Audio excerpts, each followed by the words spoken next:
Selamat sore. Berjumpa lagi di channel Cerita Kak Seri. Hari itu saya mau cerita kepada kalian pengalaman saya selama 30 jam naik bus demi bisa berjumpa dengan kakak saya. Nah, apa Kak Seri pengalaman yang Anda alami? Oh my goodness, ini tuh perjalanan panjang pertama yang saya lakukan setelah saya berumur 34 tahun pemirsa. Ini tuh perjalanan pertama saya yang memakan waktu 30 jam. Ngeri ya, 1 hari setengah pemirsa, karena 24 jam 1 hari setengah. Oh my goodness, dari rumah saya itu bertolak pukul 12 siang dan sampai di sini tuh dalam pukul 6:30 malam hari Selasa. Saya bertolak dari rumah tuh hari Senin 12. Oh my god. Yang pertama saya bagi tahu kepada kalian pemirsa, saya itu bersyukur banget. Kenapa? Karena saya dengan suami saya ini bukan jenis yang mabuk di perjalanan gitu. Jadi kita tuh nggak ada rasa macam mual, macam mau muntah, enggak. Cuman pinggang itu rasanya tuh macam mau patah. Ih, sakit banget tau nggak? Sakit sekali. Cuman tuh yang saya suka banget perjalanan kami ke sini itu yang pertama dulu adalah para penumpang di dalam bus itu. Kita tuh saling mengingatkan dan saling peduli dengan penumpang-penumpang lain. Kebetulan tuh waktu perjalanan ke sini itu satu busnya itu kita tuh ramai. Terus ada 2 orang tuh, mereka itu katanya datang ke sini tuh mau kerja. Jadi ada kakaknya berkawin di sini, terus disuruhnya adiknya untuk datang ke sini untuk kerja gitu. Jadi mereka itu merantau dan katanya itu nggak pernah melakukan perjalanan sejauh ini. Saya rasa 10 kali dia ada muntah, tahu nggak sih? Pernah dia bangun mau pergi ke tandas karena bus kita itu ada tandasnya, dia udah muntahi baju orang.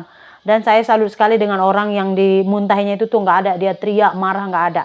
Dia itu adik itu minta maaf, terus bapak itu tuh bangun pas di pemberhentian dia sudah ganti seluar saya rasa gitu. Jadi itu yang membuat saya suka sih. Terus time makan, ada tuh anak kecil dalam bus tuh ada 2 orang pemirsa, ada anak kecil. Dia tuh udah merengek, bilangnya lapar pak, lapar pak, lapar gitu. Ada penumpang yang di depan datang berikan roti sama air. Saya bagi 1 kerupuk gitu. Istilahnya kan saling melindungi kami itu ada. Dan pemirsa, perjalanan kami itu yang pertama tuh udah salah jalan tahu tak? Udah salah jalan. Jadi busnya itu nggak tahu kenapa, mungkin dia pertama kali juga driver membawa kami ke sini atau bagaimana pikirannya banyak saya tidak tahu. Jadi dia tuh salah jalan. Kita tuh udah sampai di jalan tol, udah masuk tol. Terus tiba-tiba ngam-ngam depan lewat tol tuh dia patah balik, mutar. Saya pun sampai heran, ini kenapa mutar gitu kan. Rupanya salah jalan. Oh my god, kita tuh salah jalan tuh jauh tahu nggak? Ada dalam 10-11 km kita jalan. Di situ saya memang udah emosi kali. Kenapa? Karena kita ini udah capek, ya kan lapar. Malam belum lapar kami tuh udah capek, udah lapar. Tambah lagi salah jalan. Alhasil waktu kami makan malam, mau kita kan biasa tuh orang makan, ya kan siap makan pergi tandas, yang sholat dulu. Ini enggak, siap makan saja. Pergi tandas, keluar saya tandas sudah dia cekak untuk penumpang makmur ini cepat mungkin karena udah terpakai waktunya waktu tadi nyasar tadi gitu. Jadi kita cepat kita makan. Suami saya sampai bilang saya belum habis isa rokok pun. Karena terburu-buru itu tinggallah 3 penumpang pemirsa. Yang di sebelah saya tuh ada bapak dengan anak dengan kawannya lagi, tinggallah mereka, tahu nggak sih? Nah, karena yang aku bilang tadi sama kalian, yang saya bilang tadi kita tuh saling memperhatikan satu sama lain. Pas di samping saya bilang, tadi di sini ada bapak sama anaknya, kayaknya dia belum naik, tinggal dia gitu kan. Jadi kita tengok ke belakang, mana tahu nanti ada di toilet belakang, kita tengok keliling bus semua nggak ada. Mana tahu udah pindah tempat duduk nggak ada. Terus ada 1 orang tuh, anak lajang kan, dia bilang, nggak apa-apa kak, nggak apa-apa, biar ku bilang sama supirnya, kata gitu kan. Karena kernet sama supir tuh duduknya di depan pemirsa. Ada pintu yang membatasi antara supir dengan penumpang. Jadi kami tuh nggak bisa suka-suka mengganggu supir gitu. Pintunya juga kalau bukan supir atau kernet itu pembantu supir ya, yang buka, kita nggak bisa masuk gitu. Jadi diketok-ketok, time kita ngetok-ngetok itu kernet tuh belum buka pintu. Jadi bus senantiasa berjalan ya kan. Pas dibuka kita bilang ada 3 penumpang yang udah tertinggal gitu. Terus dibagi tahu sama supir inform dengan bus lain. And then bus lain yang membawa mereka ke bus kita gitu pemirsa. Karena untuk putar itu tuh jalannya kecil, jadi nggak bisa.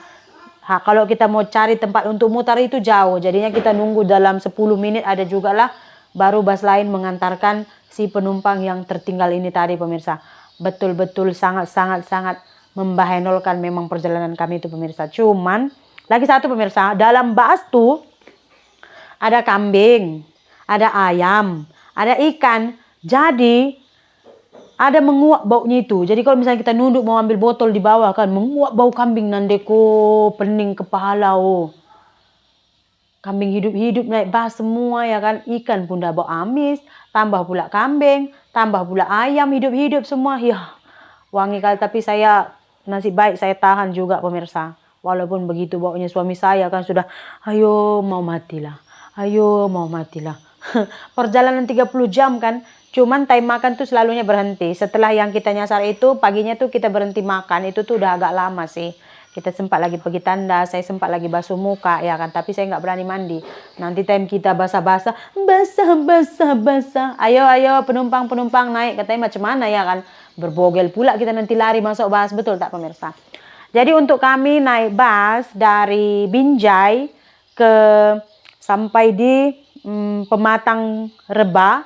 Nah, Pematang Reba semalam tuh, itu tiketnya tuh 650.000 kalau saya tak silap. Jadi untuk satu orang tuh 325.000 atau sekitar 110 ringgit. Untuk pembayaran tiketnya pemirsa. Itu kalau kita ambil yang VIP. Ada yang ekonomi tuh harga 250 ringgit tapi nggak ada ekon, nggak ada tandasnya. Gitu. Walaupun sebenarnya ekon AC-nya itu nggak pernah kita on sih, sejuk sekali, tapi ada selimutnya pemirsa. Cuman namanya kita duduk di bus dan penumpangnya banyak, walaupun kursinya itu boleh kita panjangkan ya. Kalau kita panjangkan kita mau baring nanti orang nggak selesa di belakang kita, betul tak? Karena pergerakannya itu udah terhad, karena udah kursi kita udah turun gitu. Tapi ini adalah pengalaman yang sangat luar biasa bagi saya ya kan, karena sesuatu yang berharga itu butuh perjuangan. Dan untuk saya bisa berjumpa dengan kakak saya itu udah berjuang 30 jam naik bus. Turun di Pematang Reba, kita naik lagi taksi. Mula-mula tuh katanya kita perginya nanti jam berapa bang? Pukul 1 jam lagi lah katanya, oke lah. Rupanya penumpang hanya 3 orang, saya pun paham kenapa dia tak akan pergi kalau penumpangnya belum penuh. Karena dia juga kejar target kan. Kalau misalkan hantarkannya cuma 2 orang tuh dapatnya berapa? Uang minyak pun gak lepas. Karena dari Pematang Reba mau masuk Rumah Bik Tengah pun jauh juga pemirsa. Jadi udah datanglah penumpang 1 orang, udah 4 orang kan. Udah 4 orang. Masuk lagi ibu dengan anak, sudah 5 orang. Kereta tuh sebenarnya boleh di dalam tuh hanya 7 orang dengan driver. Jadi depan 2, ya kan, samping driver 2, lepas itu tengah sini 3, belakang 2, 7 orang. Tapi last minute kalian tahu, depan 2, tengah saya 4 dengan anak kecil, belakang 3 orang laki-laki besar. Dengan keadaan beg kami akhirnya diletak di atas. Saya pikir dalam hati, harap-harap tak hujan. Karena apa? Dokumen-dokumen berharga semua ada di atas. Itu juga saya doakan. Jadi itulah dia sedikit cerita dan pengalaman saya. Tidak ada kejadian seperti ini kita tidak tahu menghargai perjuangan. Betul tak? Perjuangan saya dengan suami untuk sampai ke sini dengan waktu 30 jam pemirsa. Kita tuh mandi dari pukul 12, pukul 10 saya mandi di rumah. Saya mandi di Pematang Reba itu pukul 1:30, setengah 2 siang. Tuh kita makan di satu restoran. Saya bilang, Dek, boleh mandi di sini? Boleh. Memang disediakan di sana tuh ada restorannya itu kebetulan ada 5 tandas dan 3 bilik mandi. Mungkin di sana kan tempat transit bus. Jadi pastilah banyak orang akan cari tandas dan bilik mandi. Jadi mandi sangat selesa, bilik mandinya sangat besar. Jadi saya mandi itu pun lupa saya bawa baju. Seluar cuman ganti, tak apalah nanti Rumah Bik Tengah mandi. Gigi saya tak pernah saya rasa setebal itu pemirsa. Karena saya dari pukul 12, pukul 10 saya mandi berus gigi. Hari Selasa pukul 1:30 baru saya itu pun saya nggak brus gigi lah. Saya lupa bawa sabun saya. Sampai sini malam baru saya brus gigi. Ya kan pemirsa? Oke lah. Saya rasa cerita Kak Sri sampai di sini saja. Bye.